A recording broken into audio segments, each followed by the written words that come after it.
ख्रिस्टीय अभिवादन, जय मसीह, साथै नमस्कार। नवजोडीलाई अग्रिम रूपमा शुभकामना व्यक्त गर्दै आजको वचनतर्फ अगाडि बढ्न चाहन्छु।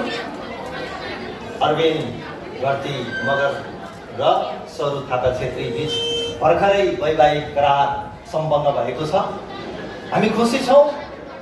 आज एउटा जोडी नयाँ दिनको सुरुवातमा हुनुहुन्छ अनि यो नयाँ दिनको सम्झना स्वरूप हामीले प्रभुको वचनबाट थोरै समय सुन्नेछौँ।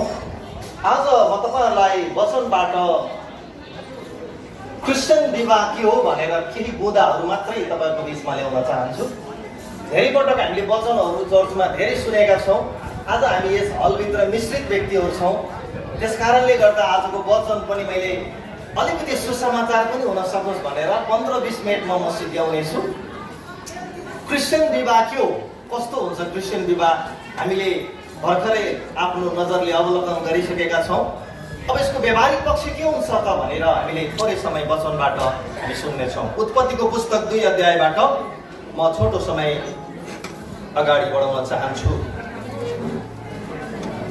म 19 पदबाट 18 पदबाट म अगाडि बढ्न चाहन्छु। 2 को 18बाट यहाँ यसरी लेखिएको छ, फेरि परमप्रभु परमेश्वरले भन्नुभयो, मानिस एक्लो रहन असल छैन, म त्यसको निम्ति त्यसलाई सुहाउने एकजना सहयोगी बनाउनेछु।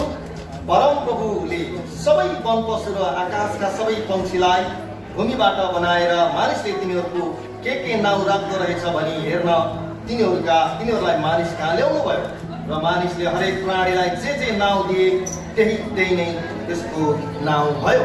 यसरी मानिसले नै सबै पाल्तु पशु, आकाशका पक्षी र सबै वन पशुहरूका नाउँ राखे, तर आदमको निम्ति तिनलाई सुहाउँदो कोही सहयोगी पाइएन। यसकारण परमप्रभु परमेश्वरले मानिसलाई मस्त निद्रामा पार्नुभयो र उनी निदाएको बेलामा उनका करणहरू मध्येको एउटा निकाल्नु भई त्यसको ठाउँमा मासु भरिदिनु भयो। जुन करण परमप्रभुले परमेश्वरले मानिसबाट निकाल्नु भएको थियो त्यसबाट एउटी स्त्री बनाउनु भई मानिस कहाँ ल्याउनु भयो। मानिसले भन्यो, यो त मेरै हाडको हाड र मासुको मासु हो, तिनलाई स्त्री भनिनेछ किनभने तिनी पुरुषबाट निकालिएकी थिइन्। यसै कारण मानिसले आफ्ना आमा बुवालाई छोड्छ र आफ्नो पत्नीसँग मिलिरहन्छ र तिनीहरू एउटै शरीर हुन्छन्। मानिस र तिनकी पत्नी दुवै नाङ्गा थिए र लजाउँदैन थिए। आमेन। परमेश्वरको वचन पढाएमा हामी सबैजनालाई आशिष मिलोस्। अहिले म 18 पददेखि लिएर 25 पदसम्म पढ्दै गर्दा यहाँ धेरै विषयहरू लुकेको छ। म क्रमशः 1-2वटा खण्डहरू मात्रै तपाईँको बिचमा राख्न चाहन्छु। परमेश्वरले यस पृथ्वीलाई सृजना गर्नु हुँदै गर्दा उहाँले विवाहको पनि सुरुवात गरेको हामी पाउँदछौँ। जब परमेश्वरले पहिलो मानव आदमलाई बनाउनु भयो र पहिलो मानव आदमको शरीरको एउटा हिस्सालाई निकालेर परमेश्वरले त्यस्तै एउटा प्राणी बनाउनु भयो जसलाई हव्वा भनेर हामीले चिन्ने गरेका छौँ। र परमेश्वरले 6औं दिनसम्म सृष्टिको सम्पूर्ण काम गरेर सिद्ध्याउँदै गर्दा उहाँले विवाहको पनि सुरुवात भएको हामी देख्दछौँ। म 1 नम्बर बुँदामा तपाईँहरूलाई भन्न चाहन्छु, परमेश्वर विवाहको सुरुवात गर्ने पहिलो व्यक्ति हुनुहुन्छ अथवा विवाहको फाउन्डर अथवा विवाहको संयोजक चाहिँ परमेश्वर स्वयं आफै हुनुहुन्छ। परमेश्वरले विवाह सुरु गर्नुभएको थियो र अहिले पनि परमेश्वर विवाह सुरु गर्नुहुन्छ र अहिले पनि परमेश्वरले हामीलाई यसरी विवाह बन्धनमा बाँध्दै आउनु भएको छ। हेर्दाखेरि तपाईँ र म भूमिकामा देखिन्छौँ, तर वास्तवमा जोडी परमेश्वरले खोज्नुहुन्छ। परमेश्वरले विवाहको रीतलाई पुरा गर्नुहुन्छ। अदृश्य रूपबाट, अलौकिक रूपबाट उहाँले विवाहलाई जोड्ने काम गर्नुहुन्छ। सृष्टिको शुभारम्भमा परमेश्वरले गर्नुभएको महत्त्वपूर्ण काम मध्ये एउटा काम विवाह पनि हो। त्यो विवाह आज रूप हामीले देखेका छौँ र म तपाईँलाई भन्न चाहन्छु, अहिले हामीले शारीरिक रूपमा हेर्दाखेरि विवाह हुनको लागि पास्टरहरूको भूमिका, विभिन्न मध्यस्थकर्ताहरूको भूमिका हामीले नजरले देखिरहेका हुन्छौँ, तर अदृश्य रूपबाट विवाहलाई जोड्ने काम चाहिँ परमेश्वरले गर्नुहुन्छ। सृष्टिको सुरुवातमा जब हामी हेर्छौँ भने परमेश्वरले आदमलाई मस्त निद्रामा हालेर परमेश्वरले उसको देब्रेपट्टिको एउटा करणको एउटा भागलाई उहाँले निकालेर हुबहु हाडको हाड, मासुको मासु बनाएर एउटा जीवित प्राणी बनाइदिनु भयो, जसलाई हामीले हव्वा अथवा यस पृथ्वीको दोस्रो मानव भनेर हामीले भन्दछौँ। सृष्टिको सुरुवातमा हामीले पहिलो मानव आदमलाई र पहिलो मानिस चाहिँ हव्वालाई हामी देख्छौँ। उहाँले हुबहु त्यस्तै बनाइदिनु भएको छ। यसकारण परमेश्वरले हिजोको दिनमा पनि विवाह सुरु गर्नुभएको थियो भने आजको दिनमा पनि परमेश्वरले विवाहको जोडी खोजाउनुहुन्छ। किन भन्दा हेर्दा हामी धेरै पटक हामीले भूमिका खेलिरहेका हुन्छौँ। पास्टरहरूको रोल ठुलो हुन्छ, विभिन्न मध्यस्थकर्ताहरूको रोल ठुलो हुन्छ, तर पनि अदृश्य रूपबाट हाम्रो आँखाले देख्न नसकिने तवरबाट परमेश्वरले जोडी बनाउनुहुन्छ। आमेन। परमेश्वरले जोडी उहाँले मिलान गराउनुहुन्छ। त्यस कारणले गर्दा मैले एक नम्बर मुद्दामा राखेको परमेश्वर विवाहको फाउन्डर अथवा उहाँ नै संयोजक हुनुहुन्छ। हिजो पनि आज पनि र सधैँभरि परमेश्वर विवाहमा हामीलाई जोड्नुहुन्छ।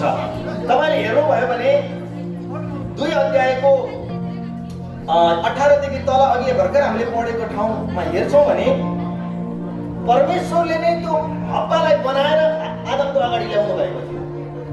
आदमले खोजेको होइन। यहाँ सुन्नुहोस् है, अलिकति यसमा विचार पुर्याउनु पर्ने कुरा छ। आदमलाई मस्त निद्रामा हालियो। एक किसिमले यस संसारको पहिलो सर्जरी भनौँ अथवा पहिलो अपरेसन भनौँ अथवा पहिलोचोटि बेहोस बनाएको भनौँ, त्यो अर्थ लगाऊ। परमेश्वरले मस्त निद्रामा राखेर परमेश्वरले आदमलाई बनाउनु भयो। आदमको कर्मबाट निकाल्नु भयो। त्यो कर्म चाहिँ देब्रेपट्टिको कर्म थियो भनेर भनिन्छ। अनि सम्पूर्ण मासुको ठाउँमा मासु, हड्डीको ठाउँमा हड्डी राखिदिएर एउटा राम्रो सुन्दर श्रीमती बनाएर परमेश्वरले आदमको अगाडि ल्याउनु भएको हामी देख्छौँ। हेर्दाखेरि परमेश्वरले पहिला हेर्दाखेरि 18 पदतिर हामी हेर्ने हो भने संसारमा सम्पूर्ण कुराहरू बनाइसकेपछि आदमलाई सुहाउने त्यस्तो जोडी कहीँ पनि बेला पार्नु भयो। त्यसकारण परमेश्वरले आदमकै एक हिस्साबाट उहाँले एउटा स्त्री तयार पार्नुभयो, जसलाई हामी हव्वा भनेर भन्छौँ। मैले आज भन्न खोजेको कुरा के त भन्दा आदमले जोडी खोजेको छैन। जोडी खोज्नमा परमेश्वरकै हात छ। परमेश्वर विवाहको संयोजक हुनुहुन्छ, सुरुवातकर्ता हुनुहुन्छ। उहाँले बनाएर मानिसका ल्याउनु भएको छ। तपाईँ राम्रोसँग हेर्नुभयो भने यहाँनिर तपाईँले हेर्नुभयो भने तपाईँ देख्नुहुन्छ, यहाँ हेर्नुहोस् है 22 पदमा, जुन कर्म परमप्रभु परमेश्वरले मानिसबाट निकाल्नु भएको थियो त्यसबाट एउटी स्त्री बनाउनु भई मानिस कहाँ ल्याउनु भयो। मानिस कहाँ ल्याउनु भयो भनेको मतलब परमेश्वरले जोडी बनाएर ल्याइदिनु भयो। मैले भन्न खोजेको कुरा यो जोडी जुटाउने काममा हामी सहयात्री मात्रै हो। पास्टरहरू, एल्डरहरू, डिकनहरू अथवा चर्चका विश्वासीहरू हामी एउटा सहयात्री मात्रै हो। तर वास्तवमा जोडी खोज्ने चाहिँ परमेश्वर आफै नै हुनुहुन्छ। त्यसै भएर परमेश्वरले यशायाको पुस्तक 34 अध्यायको 16 पदमा उहाँले भन्नुहुन्छ, चरमपत्रको मुठोमा लेखिएको छ कि कसैलाई जोडीको अभाव हुँदैन भनेर लेखिएको छ। अथवा परमेश्वरको चम्रपत्रमा अथवा परमेश्वरको नक्सामा, परमेश्वरको हिसाबमा हरेक केटीलाई, हरेक केटालाई जोडी छ भनेर परमेश्वरले भन्नुभएको छ। तर परमेश्वरलाई काम गर्न दियौँ भने परमेश्वरले असल जोडी जुटाइदिनुहुन्छ। परमेश्वरलाई खोज्न दिनुपर्छ। हामी धेरै पटक आफै खोजिरहेका हुन्छौँ, परमेश्वरलाई काम गर्न दिँदैनौँ। अनि धेरै विवाहहरू आज असफल भइरहेको छ। धेरै प्रतिशतमा 70% जति हामीले खोजेर हेऱ्यौँ भने विवाह असफल भइरहेको छ। किन थाहा छ? आफैले खोजेको कारणले गर्दा।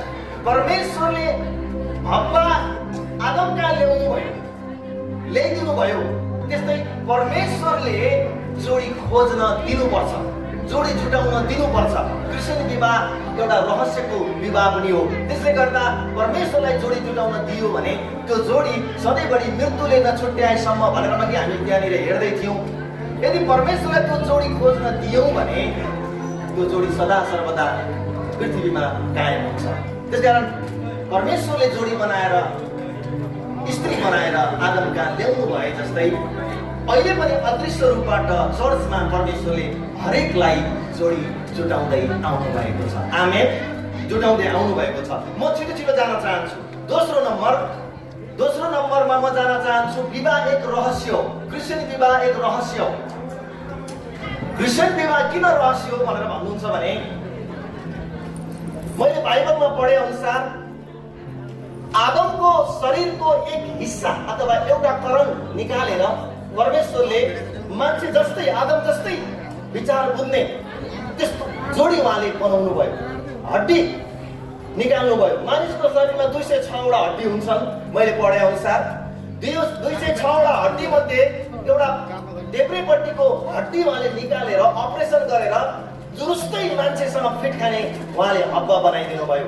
र अहिले तपाईले यहाँ आसिनमा तपाईले देख्नुहुन्छ दुला कतापट्टि साइडमा छन्, दाहिनेपट्टि साइडमा छन्।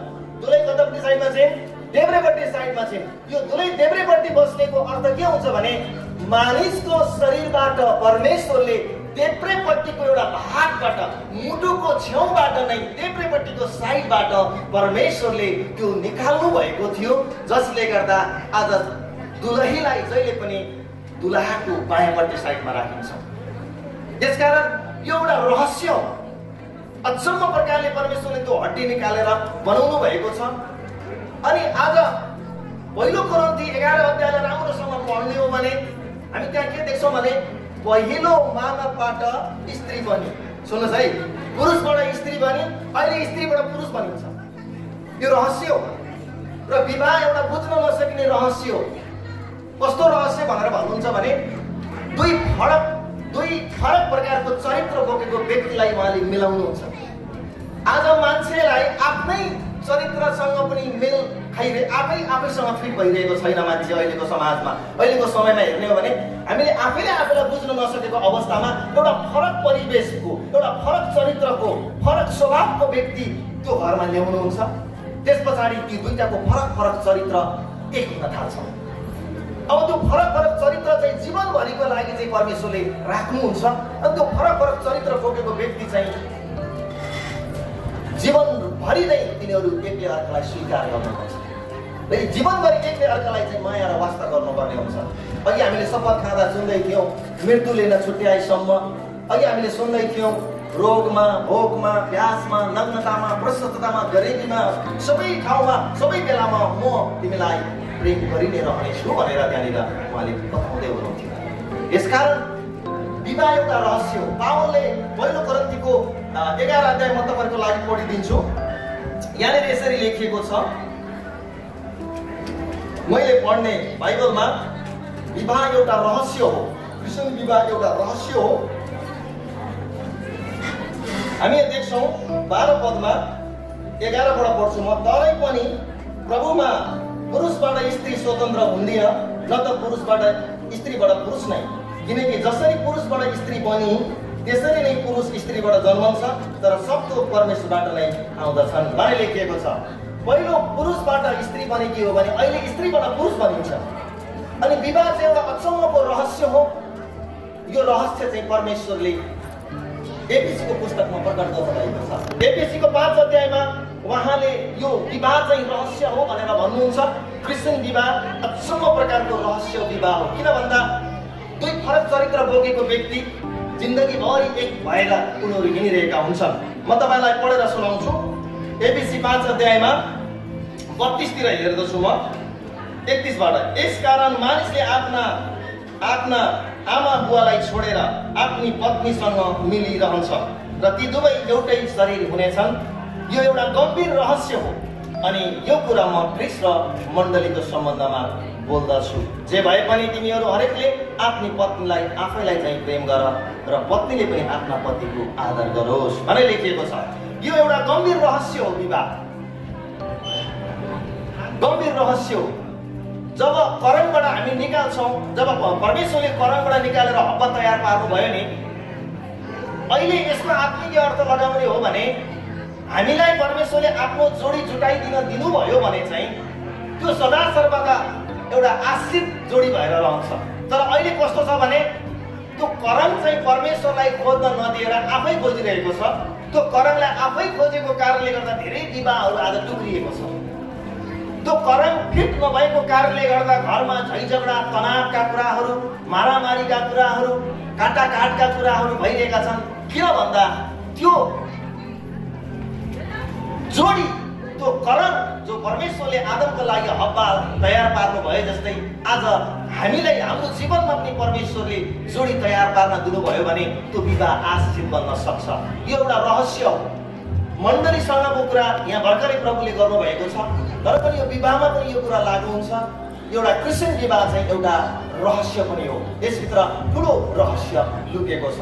त्यस कारणले गर्दा म तेस्रो कुरा बताउन चाहन्छु, छिटो मसँग थोरै समय कम छ। तेस्रो कुरा, विवाह आदरणीय हुनुपर्छ। क्रिस्चियन विवाह जहिले पनि आदरणीय हुन्छ। मैले पहिलो कुरा भने विवाहको संयोजक परमेश्वर स्वयं हुनुहुन्छ। दोस्रो, क्रिस्चियन विवाह एउटा रहस्यको विवाह हो। तेस्रो, क्रिस्चियन विवाह जहिले पनि आदरणीय हुन्छ। आदरणीय भित्र अनुशासन पर्छ, आदरणीय भित्र पवित्रता पर्छ, आदरणीय भित्र आज्ञा पालन पर्छ, आदरणीय भित्र धेरै कुरा परेको हुन्छ। क्रिस्चियन विवाह लथालिङ्गको विवाह होइन, क्रिस्चियन विवाह सिस्टमेटिक विवाह हो। क्रिस्चियन विवाहमा पहिलो हक परमेश्वरको हुन्छ, जसले अदृश्य रूपमा जोडीलाई जुटाउनुहुन्छ। त्यस कारणले गर्दा हामी सहयात्री हौँ। पास्टरहरू, अगुवाहरू भनेको हामी सहयात्री मात्रै हौँ, तर वास्तवमा यसको फाउन्डर चाहिँ परमेश्वर आफै हुनुहुन्छ। त्यसकारण क्रिस्चियन विवाह जहिले पनि आदरणीय विवाह हुनुपर्छ। त्यो विवाह बिटुलिनु हुँदैन। परमेश्वरले त्यो विवाहलाई पवित्र भएको देख्न चाहनुहुन्छ। हिब्रू 13:4ले हामीलाई स्मरण गराउँदछ, विवाह आदरणीय होस्, ओछ्यान नबिटुलियोस् भनेर बाइबलले हामीलाई बताउँदछ।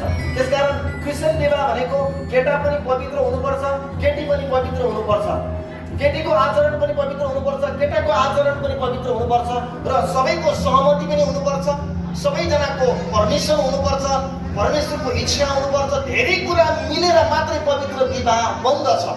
त्यसकारणले गर्दा पवित्र विवाह आदरणीय हुनुपर्छ, र क्रिस्चियन विवाह आदरणीय हो विवाह हो भनेर पनि म भन्न चाहन्छु। तपाईँलाई थाहा छ, पुरानो करारमा जब हामी हेर्छौँ भने उत्पत्तिको 6 अध्यायमा जलप्रलय आउनभन्दा अगाडिको समाज जब तपाईँले हेर्नुहुन्छ भने त्यहाँ अपवित्रताका कुराहरू आएका छन्, जसले गर्दा जलप्रलय ल्याउनु परेको छ। तपाईँले घरमा गएर पढ्नुहोस्, त्यहाँनिर 6 अध्यायमा नुहको त्यहाँ जलप्रलय हुनुभन्दा अगाडिको अवस्थामा मानिसहरू समलिङ्गी भएका थिए, मानिसहरू व्यभिचारी भएका थिए, जोसँग पनि विवाह गर्ने, जस्तोसँग पनि विवाह गर्ने, पशु पन्छीसँग पनि विवाह गर्ने, एकदम अश्लीलता, कामुकता, एकदम व्यभिचारीका कुराहरूमा संलग्न भएका थिए, जसले गर्दा परमेश्वरले जलप्रलयको बाढी ल्याएर नाश गर्नुपर्ने भयो। त्यसमध्येमा एउटा नाश गर्नको लागि परमेश्वरले त्यो ठाउँ इलाका व्यभिचारीमय भएको हामी देख्दछौँ। यहाँनिर म तपाईँलाई देखाइदिन चाहन्छु, उत्पत्तिको 6 अध्यायमा म यो एउटा सानो कुरा पढ्छु तपाईँको अगाडि। 5 पदमा पाउनुहुन्छ, म 4बाट पढ्छु। त्यसबेला र त्यसपछि पनि पृथ्वीमा नेफिलिमहरू थिए। परमेश्वरका छोराहरू मानिसहरूका छोरीहरू कहाँ जान लागे। हेर्नुहोस् है, जान लागे र सन्तान जन्माए। तिनीहरू नै उहिलेका सुरवीर र नाउँ चलेका मानिसहरू थिए। अझै माथिबाट तपाईँले हेर्नुभयो भने परमेश्वरका छोराहरूले मानिसको छोरीहरूलाई सुन्दरी देखेर आफ्नो आफ्नो प्रकारको रुचिको पत्नी ल्याए भनेको छ। आफ्नो आफ्नो प्रकारको रुचिको पत्नी ल्याए भनेको छ। आफ्नो आफ्नो प्रकारको रुचिको पत्नी ल्याउने विवाह चाहिँ आदरणीय विवाह होइन। नेभर, यो कहिले हुन सक्दैन। परमेश्वरको इच्छा नभएको विवाह परमेश्वरले स्वीकार गर्नुहुन्न। तपाईँले जलप्रलय हुनमा सबैभन्दा ठुलो हात व्यभिचारको छ, अश्लीलताको छ, जसको कारणले गर्दा परमेश्वर अत्यन्तै भयानक रूपमा रिसाउनु भयो। तपाईँले बसेको पृथ्वी दोस्रो पृथ्वी हो यो, अथवा भन्न खोजेको रिन्यू गरेको पृथ्वी, जलप्रलय पश्चात बनेको पृथ्वी हो। परमेश्वरले जलप्रलय ल्याउनुको पछाडि चाहिँ मानिसकी छोरीहरू कहाँ गए, आफ्नो मन खुसी गरे, आफ्नो रुचि अनुसारको पत्नी ल्याए, 2टा 3टा 4वटा 5वटा घरि ल्याए, घरि उसलाई छोडे। एक किसिमले अपवित्रताको कुराहरू त्यहाँनिर भएको कारणले गर्दा 5 पदमा पढ्नुहोस्। अब यहाँ हेर्नुहोस् त, पृथ्वीमा मानिसको दुष्टता बढी भएको र तिनीहरूको हृदयको विचारको जुनसुकै पनि भावना निरन्तर खराबै मात्र भएको परमप्रभुले देख्नुभयो।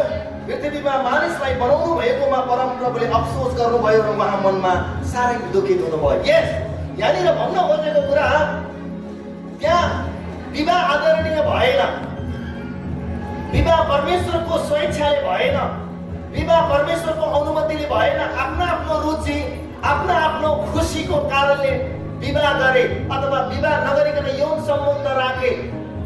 जो कुरा परमेश्वरलाई अत्यन्तै मन परेन, जसका कारण परमेश्वरले तिनीहरूलाई पृथ्वीबाट नाश गर्ने तयारी गर्नु। हाम्रो परमेश्वर जसलाई हामीले आदर गर्छौँ, प्रशंसा गर्छौँ, हाम्रो परमेश्वरले विवाह जहिले पनि आदरणीय भएको चाहनुहुन्छ। भन्नुहोस् आमेन। आदरणीय विवाह भएको चाहनुहुन्छ परमेश्वर। यसकारण सृष्टिको पहिलो स्थानमा हामी हेर्छौँ भने व्यभिचारका कारणले गर्दा, कामुकताको कारणले गर्दा, अश्लीलताको कारणले गर्दा परमेश्वरले यो पृथ्वीलाई नामेक बनाउनु पर्यो। सारा व्यक्ति डुबेर मरे। त्यहाँनिर 8 जना व्यक्ति मात्रै हामी बाँचेको पाउँदछौँ। नोआको सृष्टिमा सम्बन्धी सेवा एकै त तिनकी बुहारी जम्मा 8 जना र केही शुद्ध पशुहरू जहाजमा आएको कारणले अरू सबै मानिसहरूलाई परमेश्वरले मारिदिनु भयो। अझै अर्को घटना नि बताउँछु तपाईँलाई म। उत्पत्ति 19 अध्यायलाई तपाईँले पढ्नु भएको छ भने उत्पत्ति 19 अध्यायमा एउटा अचम्मको घटना घटेको छ, जो कुरा आज तपाईँलाई मैले बताउनै पर्ने हुन्छ। उत्पत्ति 19 मा तपाईँले देख्नुहुन्छ सदोम र गमोरा भन्ने ठाउँ तपाईँले देख्नुहुन्छ। सदोम र गमोरा भन्ने ठाउँमा तपाईँ जानुभयो भने तपाईँले घरमा पढ्नु होला। यहाँनिर सदोम र गमोरामा त्यो नाश हुनुको पछाडि के कुराले हात छ। अब यहाँ तपाईँ हेर्नुहोस्, एकपटक परमेश्वर सदोम र गमोरामा स्वर्गदूत 2 जना स्वर्गदूतलाई पठाउनुहुन्छ त्यो ठाउँलाई नाश गर्नको लागि। किन नाश गर्नुपर्ने त्यो ठाउँलाई? किन भत्काउनु पर्ने सदोम र गमोरालाई? किनकि सदोम र गमोरा अश्लीलतामा थियो, अनैतिकतामा थियो, व्यभिचारमा थियो, परमेश्वरको डर र भयमा जीवन थिएन, पवित्रतामा जोडी थिएन। उनीहरूले आफ्नो इच्छाले जे गर्थे त्यही नै उनलाई भन्थ्यो, त्यही नै गर्थे। त्यसकारण त्यो कुरा पनि परमेश्वरलाई मन परेन। 2 जना स्वर्गदूत जब हामी देख्छौँ लोतको घरमा बेलुकी पख पुग्छन्, स्वर्गदूतको लिङ्ग हुँदैन। स्वर्गदूत हेर्दाखेरि स्त्री जस्तो पनि देखिन्छ। तपाईँले कति पढ्नु अध्ययन गर्नु भएको छ? स्वर्गदूतलाई घट्ट हेर्दाखेरि पुरुषभन्दा स्त्री पनि जस्तो पनि देखिन्छ। दारी जुगाउनु हुँदैन। हामीले देखे अनुसार एकदमै सुन्दर हुन्छ। त्यसकारणले गर्दा सदोम र गमोरावासीले स्वर्गदूत भनेर चिनेनन् कि त्यहाँ 2 जना केटी आएका छन् भन्ने कुरा चाहिँ सदोम र गमोराले बुझेको थियो। अब सदोम र गमोरावासीहरू बेलुकी जब उनीहरू भोज खाइरहेको बेलामा जब सदोम र गमोराका सबै अश्लीलवासीहरू, सबै व्यभिचारीहरू, सबै अनैतिक काम गर्नेहरू सबैजना लुतको घरमा आइपुगे। त्यसपछि उनीहरूले के भन्छन् तपाईँलाई थाहा छ? अघि तिम्रो घरमा आएका 2टा पाहुनालाई हामीलाई देऊ ताकि हामी तिनीहरूसँग भोग गर्न सकौँ गरे। सुन्नुहोस् है, मैले किन यो बताइरहेको छु भन्दा क्रिस्चियन विवाह आदरणीय विवाह हो। क्रिस्चियन विवाह आदरणीय विवाह भित्र पर्दछ। बिस्तारा बिटुलिनु हुँदैन। त्यो विवाहलाई पवित्र विवाहको दर्जामा हामी राख्दैनौँ। सबैको सहमति, सबैको प्रेम, सबैको प्रार्थना, परमेश्वरको अगुवाईबाट मात्रै आएको कुरालाई हामी पवित्र विवाहमा हामी मान्यता दिन्छौँ। तपाईँले 19 अध्याय हेर्नुभयो भने त्यहाँनिर देख्नुहुन्छ कि 5 पदमा तिनीहरूले लोतलाई बोलाएर भने बेलुकी तिमी कहाँ आएका मानिसहरू कहाँ छन्? उनीहरूलाई यहाँ बाहिर हामी कहाँ ल्याऊ र हामी उनीसँग भोग गरौँ।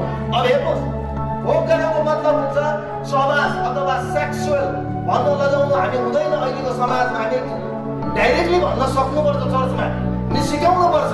विवाहभन्दा अगाडि कुनै सेक्सुअलका कुराहरू, एकले अर्कालाई परमिसन दिने कुराहरूलाई पनि बाइबलले पवित्र विवाहको दर्जाभित्र राख्दैन।